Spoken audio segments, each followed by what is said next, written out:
दिदीबहिनीहरू जो इजरायल आउन चाहनुहुन्छ, इजरायल खुल्दैछ, इजरायल खुल्छ अब भनेर कसैको भ्रममा नपर्नु होला। नेपालमा रहेर नेपालका ख्याति प्राप्त कलाकारहरूलाई इजरायलमा आमन्त्रण गरेर हाम्रा नेपाली दाजुभाइ दिदीबहिनीहरूलाई त्यो किसिमको माहौलमा जुन काम गर्नुभएको छ उहाँहरूलाई अलिकति मानसिक तनाव पनि भएको हुनसक्छ, त्यसबाट मुक्त दिलाउन र उहाँहरूलाई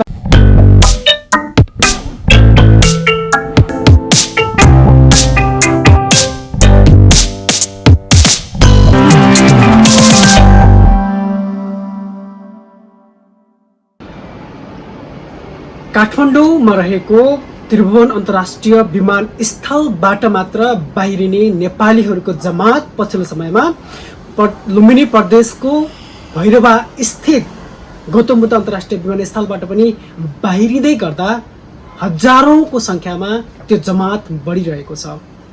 कति युवा साथीहरू रहरले त कति कहरले विदेशी यात्रामा, अझ भनौँ विदेश भूमिको यात्रामा लाग्न विवश भइरहेका छन्। कति युवाहरू सम्मानित महसुस भइरहेको देखिन्छ भने कति युवाहरू अपमानित महसुस हुँदै गर्दा पनि आफ्नो देश छोड्न लाग्दै गर्दा धेरैको, अझ भनौँ सबैको एउटै चाहना रहेको हुन्छ, जुन अवस्थामा नेपालमा जीवन व्यतीत भएको थियो त्यसमा केही सुधार आओस्, सुखीपन आओस्, आफू खुसी रहँदै परिवारमा खुसी ल्याउन सकियोस्, सबैको चाहना यही हुन्छ। तर ती आश कतिका निराश हुन्छन्, कतिको सास मात्र बाँकी हुँदै फर्कन्छ त कति लास भएर स्वदेश फर्कन विवश भइरहेका छन्। यी यावत कुराहरूलाई नजिकबाट निहाल्दै आएको एउटा संस्था जुन 2003 सालमा युरोपबाट स्थापित भएको थियो, नेपालीका लागि नेपाली नारा लिएर अगाडि बढेको गैर आवासीय नेपाली सङ्घ। यसले यति बेला हेर्ने भने 83 भन्दा बढी देशमा राष्ट्रिय समन्वय समिति, अझ भनौँ राष्ट्रिय समन्वय परिषदहरू सञ्चालन गरिरहेको अवस्था छ। यो बीचमा आजको बसाइमा हामीले राष्ट्रिय समन्वय परिषद इजरायलका अध्यक्षसँग नजिक हुने प्रयास गर्दैछौँ। एनआरएनए का गतिविधि र एनआरएनए एनसिसी इजरायलका गतिविधिलाई नजिकबाट निहाल्नको लागि हामी समक्ष आज हुनुहुन्छ एनआरएनए एनसिसी इजरायलका अध्यक्ष गणेश गिरी। हार्दिक स्वागत छ कार्यक्रममा। नमस्कार, धन्यवाद।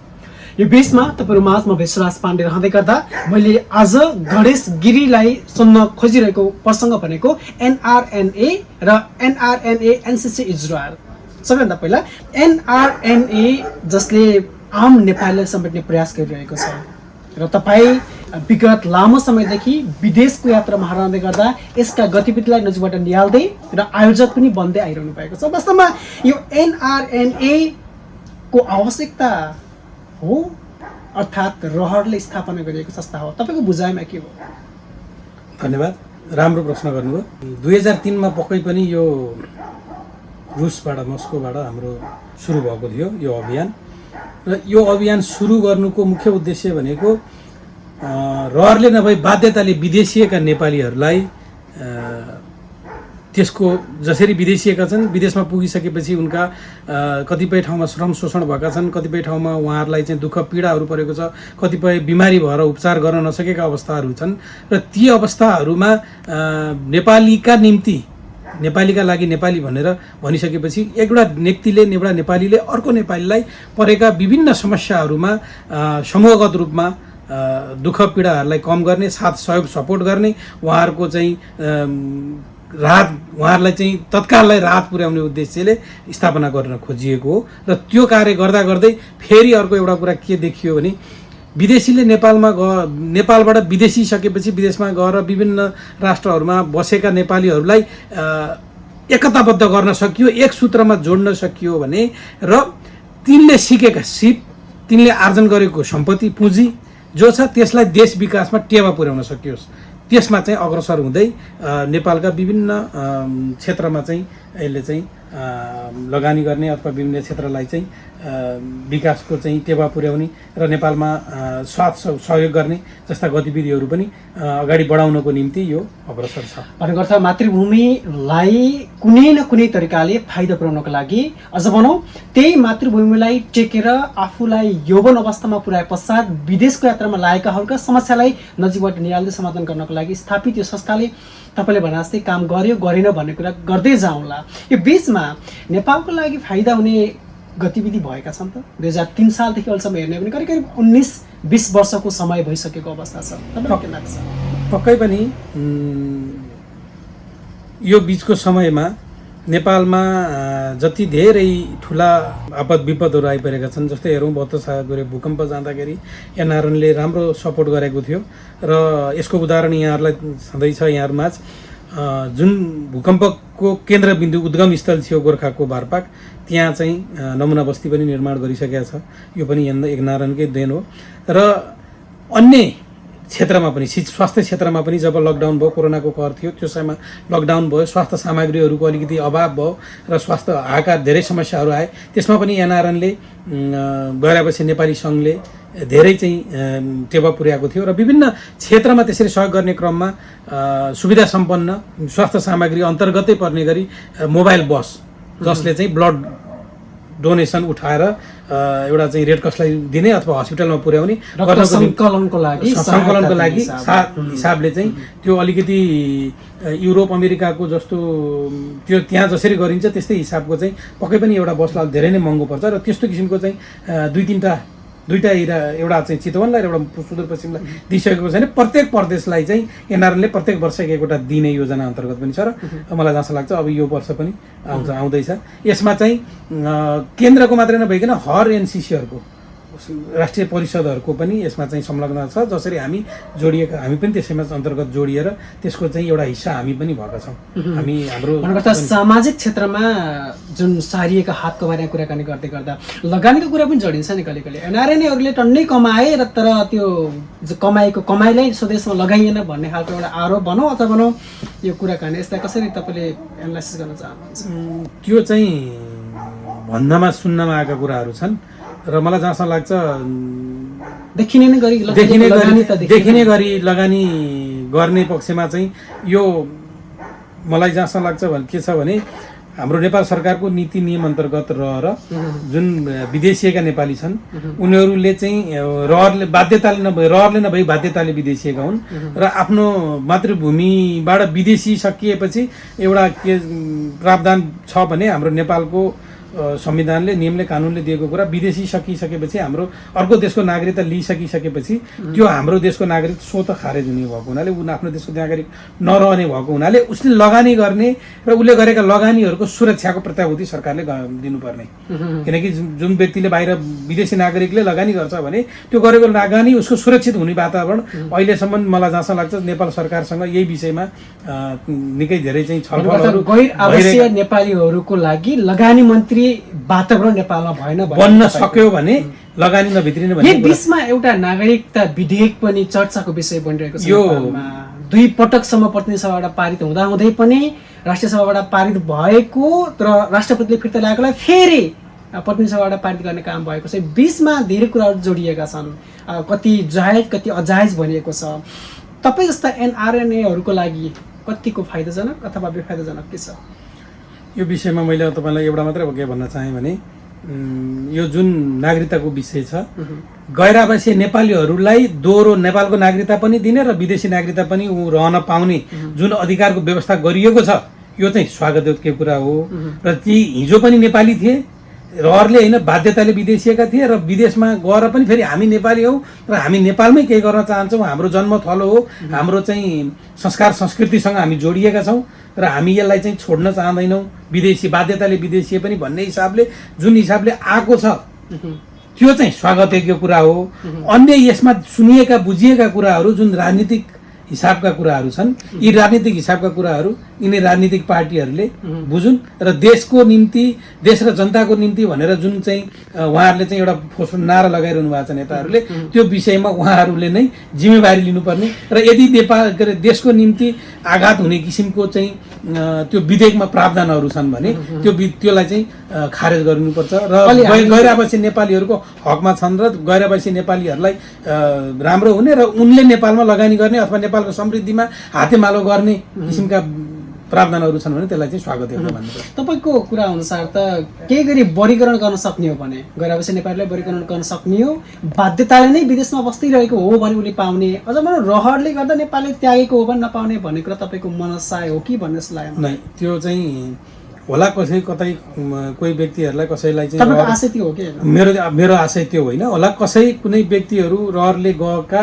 र त्यहाँको रहनसहन वातावरण र त्यहाँको चाहिँ सुख सुविधाहरूलाई देखेर भौतारिएर बाटो बिराएको भन्ने जस्तो अवस्थामा गएकाहरू छन् भने पनि एउटा ऐन बनिसकेपछि नियम बनिसकेपछि त्यो नियमले तैँले नपाउने उसले पाउने भन्ने एउटा चाहिँ त्यो कुरा नभएको हुँदा सबैलाई चाहिँ समान हकले लागू हुन्छ। तर एनआरएनएले चाहिँ यसलाई समग्र रूपमा स्वागत योग्य विधेयक भनेर पनि भन्दै गर्दा फेरि एउटा कुरा चलिरहेको छ, एनआरएनएहरू बढी बाटो भएको हो कि नेपाल सरकारको पनि भत्ता खाने 68 वर्ष पुगे पछाडि र विदेशी सरकारको पनि भत्ता खाने, अझ पनि त्यहाँका सेवा सुविधा लिने खालको दोहोरो फाइदा लिनको लागि यसो गरेका हुन् भन्ने खालको आरोप पनि सुनेको छ। के भन्नुहुन्छ? विकसित मुलुकहरूमा के देखिन्छ भने जुन नागरिकलाई त्यहाँको दिइने सामाजिक सुरक्षा भत्ता लगायतका विभिन्न वस्तुहरू कुराहरू हुन्छन् त्यो दोहोरो नपर्ने गरी दिइन्छ।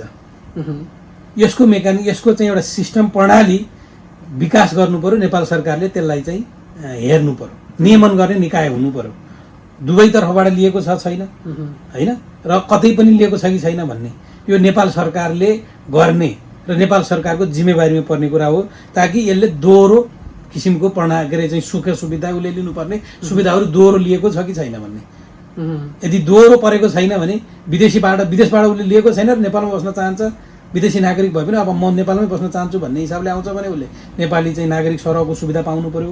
होइन ऊ नेपालको नागरिकता सुविधाको लागि लिने हो र विदेशमा बस्छु म विदेशी नागरिक भएर बस्छु भन्ने हो भने विदेशको सुविधा लिन्छ उसले। यसको नियमन गर्ने भनेको नेपाल सरकारले र नेपाल सरकारका नीति नियमले प्रणालीले गर्ने। र यसमा चाहिँ एउटा कुरा मलाई जोड्न लाग्यो कि हामी धेरै नेपालीहरूको मनमा बस्न सफल एकजना नेता लालबाबु पण्डित, जसले सामान्य प्रशासन मन्त्रालय हाँक्दै गर्दा दोहोरो फाइदा लिने गरी बसेका कर्मचारीहरूको जुन पिआर ग्रिन कार्ड थियो त्यो त्याग्नुपर्छ भन्ने खालको एउटा अवस्था सिर्जना गरेका थिए।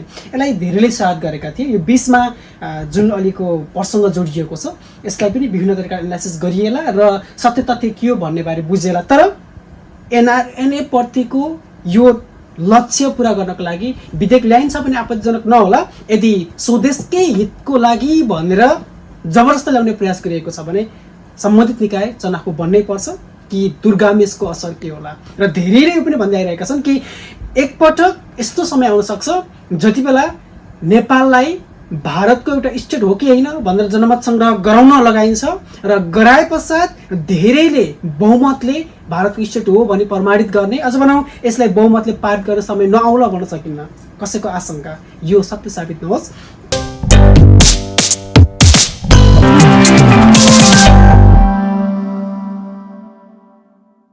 अब हामी लागौँ एनसिसी इजरायलतर्फ।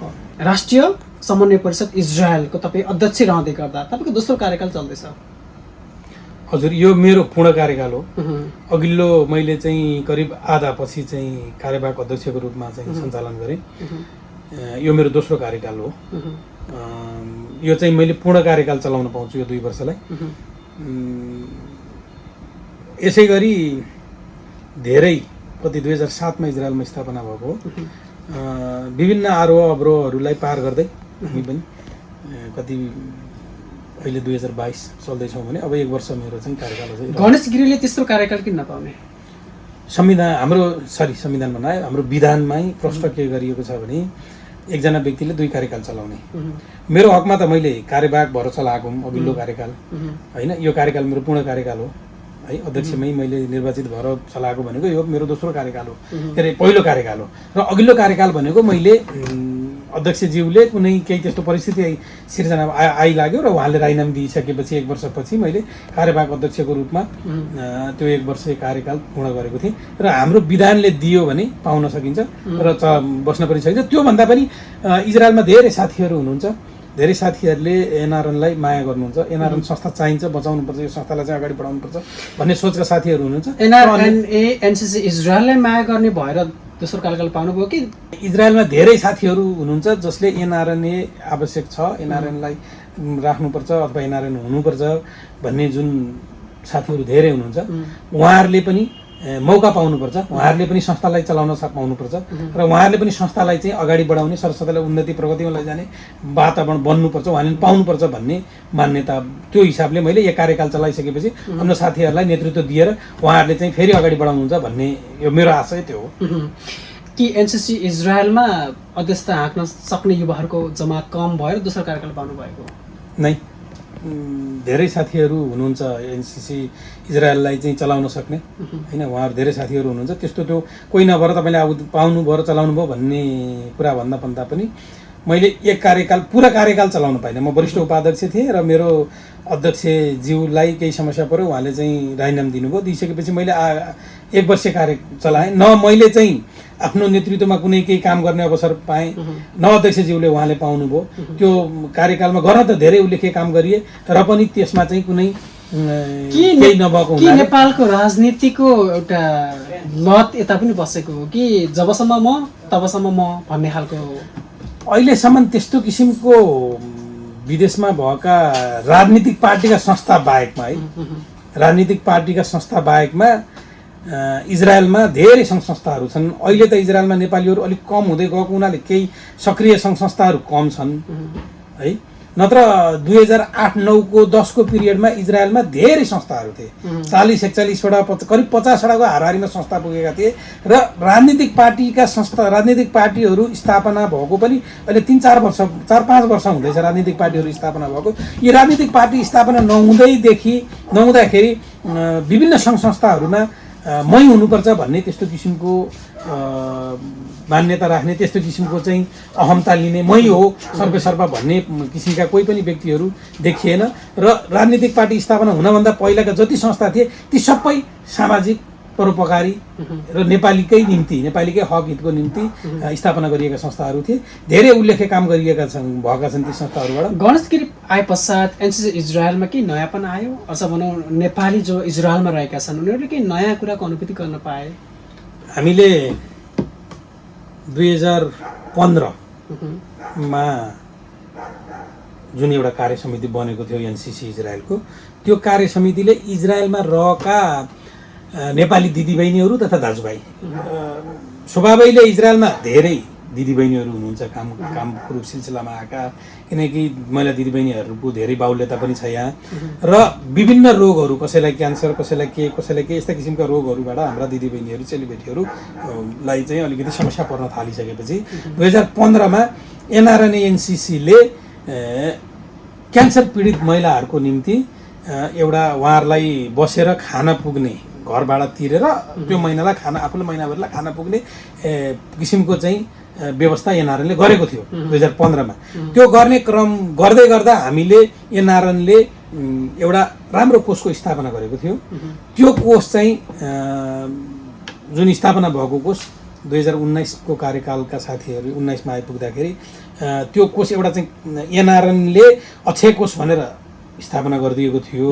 एनआरएन सहित अरू केही विभिन्न सङ्घ संस्थाहरू जोडिएर ती सङ्घ संस्थाहरूले एउटा कार्यक्रम गरेर त्यो कार्यक्रमबाट आएको मुनाफालाई चाहिँ कोषको रूपमा स्थापना गरिएको थियो, जुन कोषले त्यस्ता पीडित नेपाली दाजुभाइ दिदीबहिनीहरूलाई सहयोग गर्ने गरी स्थापना गरिएको कोष थियो। त्यो कोष सञ्चालनको निम्ति एउटा कार्य समिति खडा गरिएको थियो, एउटा समिति बनाइएको थियो। त्यो समितिले इजरायलमा अब कोषको आवश्यकता छैन भन्ने उहाँहरूले महसुस गर्नुभयो होला। त्यो महसुस गरेका कारणले त्यो कोषलाई चाहिँ नेपालमा सहयोग गरियो। जुन अन्तर्राष्ट्रिय क्रिकेट रङ्गशाला बन्दैछ त्यसमा चाहिँ र आविष्कार केन्द्रलाई 2 ठाउँमा चाहिँ त्यो कोष चाहिँ उहाँहरूले सहयोग गर्नुभयो र कोष सकियो। दुर्भाग्यको कुरा कोष सकिएको केही महिनामै कोरोना सुरु भएर इजरायल पनि लकडाउनमा भयो। लकडाउन भएपछि कतिपय समस्याहरू आए, त्यो बेला चाहिँ अलिकति हामीलाई अप्ठ्यारो परिस्थिति पनि आयो र हामीले सकेको विभिन्न सामाजिक सञ्जालका माध्यमहरूबाट हामीले दूतावाससँग पनि समन्वय गरेर हामीले आह्वान गऱ्यौँ, तपाईँहरूलाई केही समस्या पर्यो भने तपाईँहरू हामीसँग सम्पर्क गर्नुहोस्। तपाईँहरूलाई हामी चाहिँ कतिपयजनालाई चाहिँ त्यति बेला, किनकि त्यो कोरोनाको बारेमा कसैलाई त्यति धेरै ज्ञान पनि थिएन, कस्तो अवस्था हुने हो, के हुने हो, एकदम त्राहीको अवस्था थियो। त्यो बेला तपाईँहरूलाई अप्ठ्यारो परेको बेलामा हामीले सहयोग गरौँ, हामीसँग सम्पर्क गर्नुहोस्, हामी सहयोग गर्छौँ, तपाईँहरूको साथमा छौँ भनेर चाहिँ हौसला बढाउने काम पनि गरियो अनि कतिपय सहयोग पनि गरियो। र हामीले नेपालबाट डक्टरहरूलाई अनलाइन जुम भर्चुअल मार्फत डक्टरहरूलाई कन्सल्ट गराइयो। डिप्रेसनमा जाने कतिपय डिप्रेसनमा जाने भएको हुनाले त्यो मनोरोग सम्बन्धी विशेषज्ञ ल्याइयो, मुटुरोग विशेषज्ञ ल्याइयो लगायतका विभिन्न विशेषज्ञहरूलाई चाहिँ जुम मार्फत इजरायलमा भएका धेरै नेपाली दाजुभाइ दिदीबहिनीहरूलाई तपाईँहरू यसमा चाहिँ के अरे उहाँहरूलाई चाहिँ स्वास्थ्य लाभ पनि गराइयो। र त्यसको साथसाथै अहिले मेरो दोस्रो कार्यकाल भनौँ या यो पहिलो चाहिँ पूर्ण कार्यकालको त पहिलो कार्यकाल हो। यो स्थापना हुँदै हामीले घोषणा के गरेका थियौँ भने इजरायलमा कोष स्थापना हुन्छ फेरि, र हामीले कोष स्थापना गरेका पनि छौँ। र यो कोष अघिल्लो कोषको जस्तै अघिल्लो पटक स्थापना गरिएको कोष चाहिँ नमरोस्, यसले जीवन्तता पाओस् र इजरायलमा जबसम्म नेपाली रहन्छन् ती नेपालीले एनआरएनले स्थापना गरेको कोष बाट सहयोग पाउन्, दुःख नपरोस्, उहाँहरूलाई दुःख परेको खण्डमा चाहिँ सहयोग गर्ने संस्था होस् भनेर हामीले यो कोषलाई चाहिँ सुरुवात गरेका छौँ। र यो कोषलाई बचाउनको निम्ति पनि यो इजरायलमा रहेका जसले एनआरएनए लगायतका विभिन्न सङ्घ संस्थामा छन्, सामाजिक सेवामा काम गर्नेहरू छन्, उहाँहरूले कोष रहनुपर्छ, कोष चाहिँ मर्न दिनु हुँदैन भन्ने अर्को एउटा समूह बनाइन्छ। जोड्न मन लाग्यो तपाईँ सकौँ भने त्यो कोषलाई चाहिँ नमरोस् रहोस् भन्नको निम्ति त्यो बिचबाट एउटा कमिटी बनाइन्छ।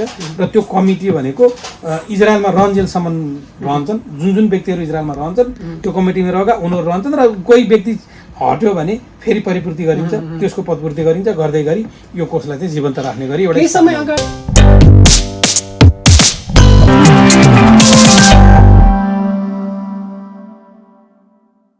इजरायलमा रहेका नेपालीहरू बारे बोल्नुपर्दा तपाईँ लामो समयदेखि यहाँ हुनुहुन्छ, कार्यरत हुनुहुन्छ, कि कस्ता क्षेत्रमा नेपालीहरू आएको देख्नुहुन्छ?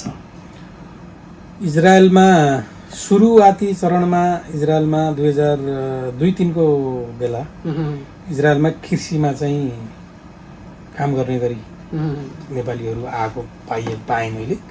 त्यसपछि 2004-05 देखि चाहिँ कृषि प्लस एक केयरकिपर सेक्टरमा, जुन केयरकिपर भनेको यो घरमा अशक्त अपाङ्ग वृद्धहरूलाई सुसार गर्ने सुसारेको रूपमा भित्रिए र कृषिमा चाहिँ काम गर्ने गरी भित्रिएका थिए। र पछि इजरायल सरकारको नेपाल सरकारसँग चाहिँ एउटा सम्झौता भयो। सम्झौता भइसकेपछि उहाँहरूले चाहिँ कृषिमा प्रशिक्षार्थी शिक्षा एउटा लर्न एन्ड अन भन्ने प्रोजेक्ट अन्तर्गत सिक र कमाऊ भन्ने प्रोजेक्ट अन्तर्गत नेपालीहरूलाई पढ्ने पनि र सिक्ने के अरे कमाउने पनि भन्ने हिसाबले चाहिँ आउन सुरु भए। र यही दुईटा विधामा मात्रै आएका छन् अहिलेसम्म। तर अस्ति भर्खर एउटा समाचार के आएको छ भने इजरायलले फेरि कृषिमा त्यो पढ र सिक भन्ने लर्न एन्ड अन प्रोजेक्ट मात्र नभइकन कृषिमै काम गर्ने गरी 1000 जना ल्याउने भन्ने एउटा कुरा सुनिएको छ। र अर्को एउटा चाहिँ तयारी के हुँदैछ भन्ने मैले जानकारीमा आएको छ मलाई भने निर्माणको क्षेत्रमा, कन्स्ट्रक्सनको निर्माणको क्षेत्रमा पनि नेपालीहरूलाई चाहिँ दिने र नेपालीहरूलाई ल्याउने भन्ने एउटा चाहिँ कुरा सुनिएको छ। र जुन यो कृषिमा आउने भन्ने कुरा छ यो चाहिँ इजरायल सरकारले चाहिँ यसलाई चाहिँ पास गरिसकेका छ।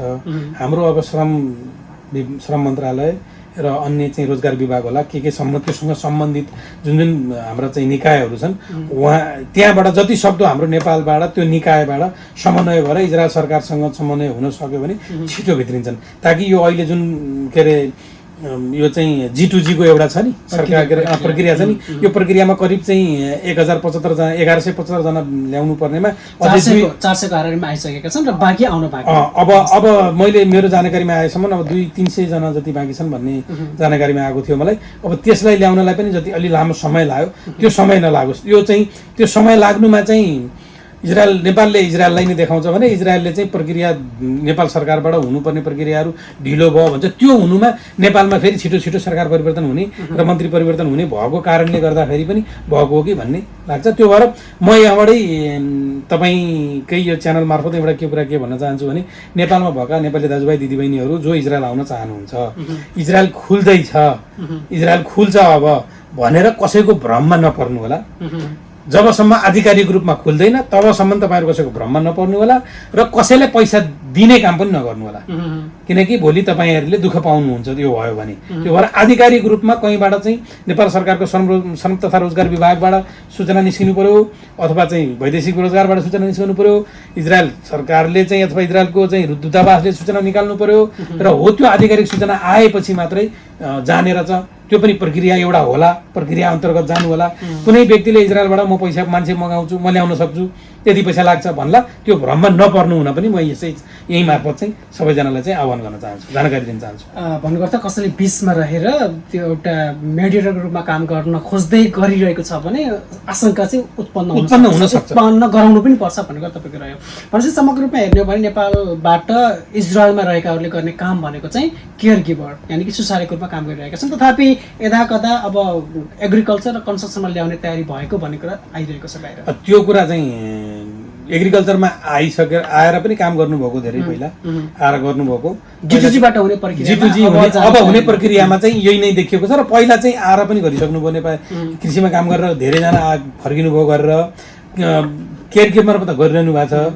अब आउने भनेको कन्स्ट्रक्सनमा आउनेहरूको पनि प्रक्रिया यही नै हो जस्तो लाग्छ। अब त्यो चाहिँ उहाँ के अरे हाम्रो नेपाल सरकार र इजरायल सरकार बिच बसेर निर्धारण गरिने प्रक्रियाले नै जनाउँला। श्रमको सम्मानको हिसाबले, अझ भनौँ श्रमको सुरक्षाको हिसाबले, नेपाली युवा शक्तिको एउटा सुरक्षाको हिसाबले हेर्दा इजरायललाई कुन तरिकाले लिनुहुन्छ? रोजगारीको लागि गन्तव्य क्षेत्र बनाउन सकिने सम्भावना के कति देख्नुहुन्छ? इजरायल पूर्ण मानवाधिकार भएको देश हो। यहाँ तपाईँले गल्ती नगर्नुहोस्, तपाईँले गलत गर्नुभएको छैन भने र तपाईँ निर्दोष हुनुहुन्छ, सही हुनुहुन्छ भने तपाईँलाई सहज छ।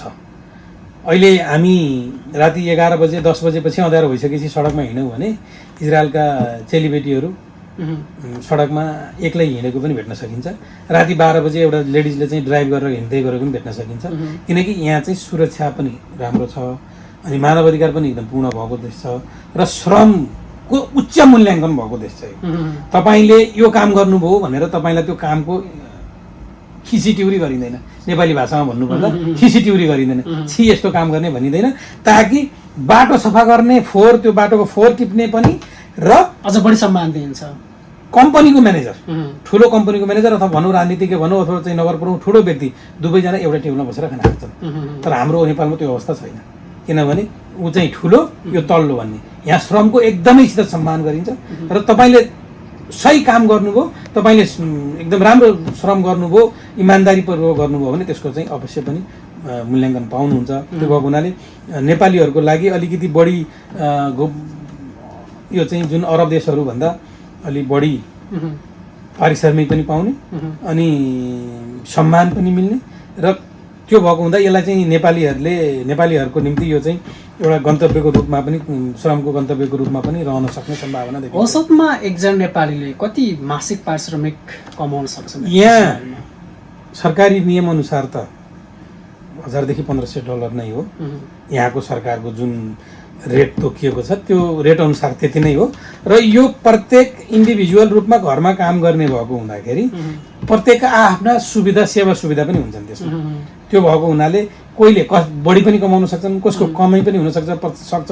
तर जुन सरकारले तोक दिएको एउटा चाहिँ क्राइटेरिया छ, त्यो क्राइटेरिया भित्र काम गर्दाखेरि $1000 देखि $1500 को हाराहारीमा प्रत्येक व्यक्ति 2 देखि 3 लाखसम्म महिनामा कमाइ हुन सक्छ औसतमा। 1.5 देखि 2 भनौँ, 1.5 देखि 2 को हाराहारीमा नेपालीले कमाउन सक्छन्। आशा गरौँ आउने दिनहरूमा यदि नेपाल सरकारले इजरायल सरकारसँगको समन्वयलाई निरन्तरता दिन सक्ने हो, अझ भनौँ साझेदारीलाई सही तरिकाले कार्यरूप बनाउनको लागि अगाडि बढ्न सक्ने हो भने सायद धेरै नेपालीहरूको लागि एउटा गन्तव्यको क्षेत्र बन्न सक्छ, जसरी दक्षिण कोरिया बनिरहेको छ। यो कुरा हामी यहाँ जोड्दै गर्दा तपाईँ एनसिसी इजरायलबाट नेपाललाई दर्शाउने खालका केही गतिविधि पनि गर्नुहुन्छ कि जस्ट कुराहरू मात्र गर्दै अगाडि बढ्नुहुन्छ? पक्कै पनि हामीले नेपाललाई पनि दर्शाउने गरी केही पनि कतिपय कार्यक्रमहरू गर्नुपर्ने हुन्छ, गरेका पनि छौँ। हामीले त्यसरी नेपालीहरूलाई मनोरञ्जन दिने हामीले त्यसैको निम्ति चाडपर्व लक्षित कुनै कार्यक्रमहरू गर्नुहुन्छ कि? त्यसरी गर्नको निम्ति के छ भने हाम्रा नेपालीहरू यहाँ एउटा सुसारेको रूपमा काम गर्न आउँदा कतिपय चाहिँ वृद्धाश्रमहरूमा काम गरिरहनु भएको छ, अनि कतिपय घरमा काम गर्नुहुन्छ। अनि काम गर्दाखेरि कस्तो छ भने वृद्धहरूसित त गर्न पर्ने नै छ पहिलो कुरो। वृद्ध र बालबच्चाहरू बच्चाबच्चीहरू एउटै स्वभावका हुन्छन् पहिलो कुरो। दोस्रो कुरो के छ भने यी वृद्धहरू डिमेन्सिया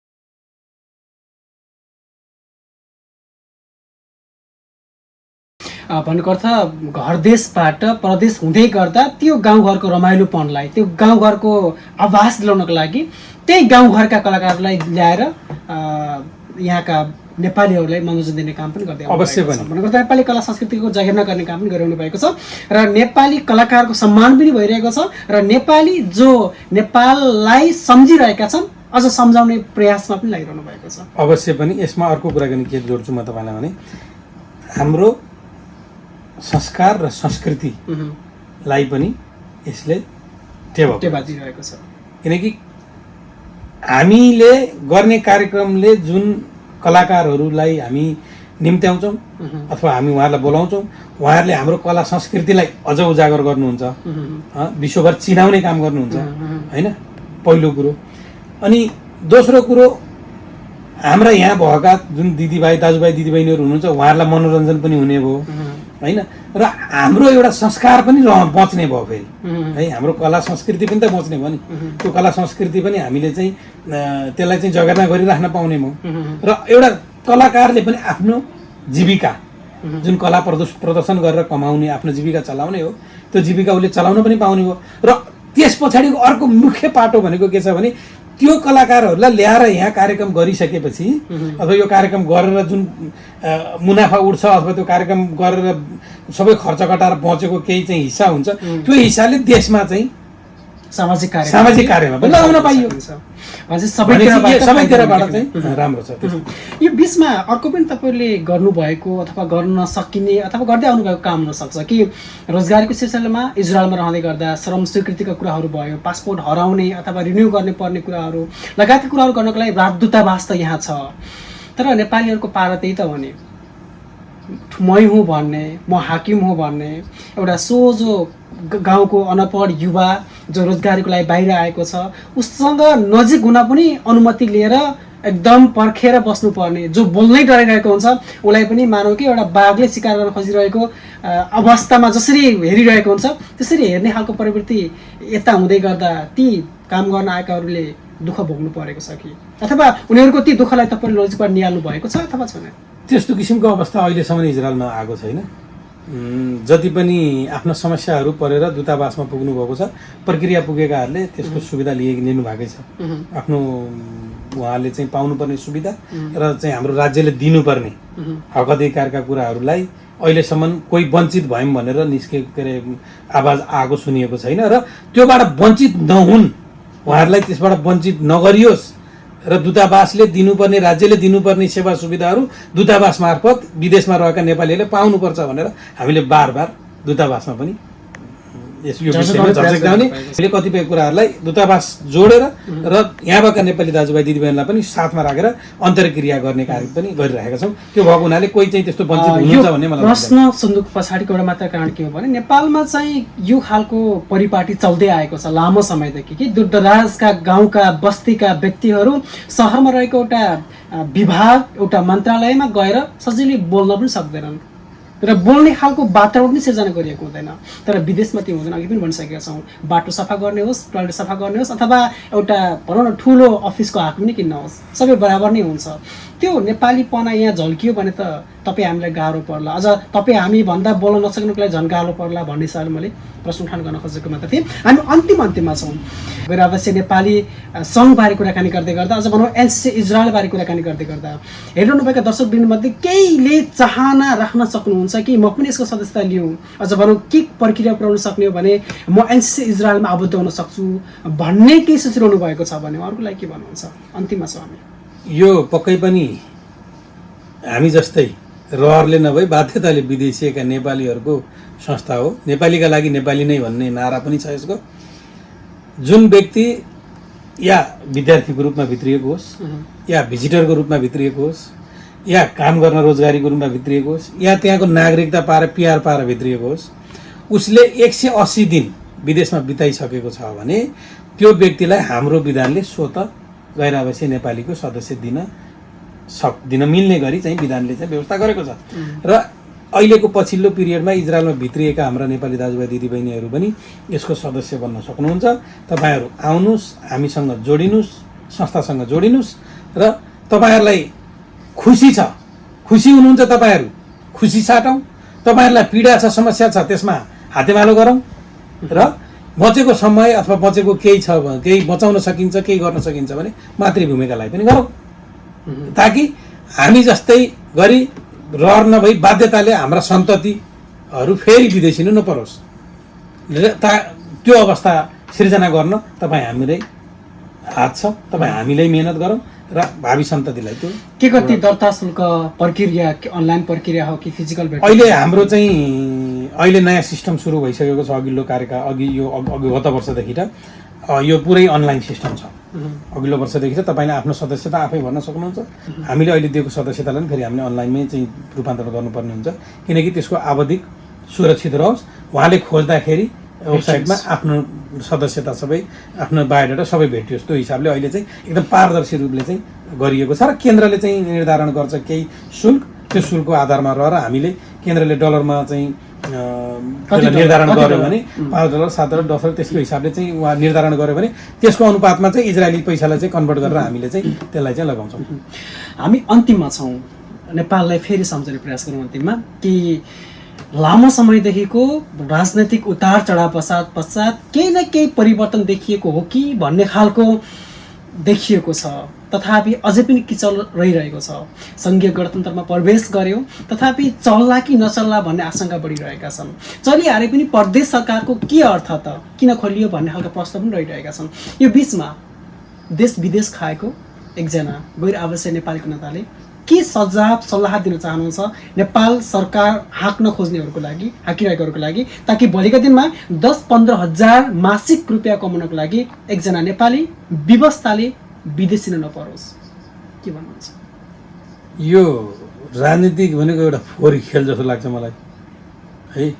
वास्तवमा भन्नुपर्दा मैले चाहिँ त्यो सोच्छु, किनभने हाम्रो जस्तो नेपाल जस्तो मुलुकमा यति धेरै भिआइपीहरू, यति धेरै सांसदहरू, मन्त्रीहरू, मुख्यमन्त्रीहरू लगायत यत्रो धेरै खर्च हाम्रो देश रिमिट्यान्सले चलेको छ अहिलेसम्म।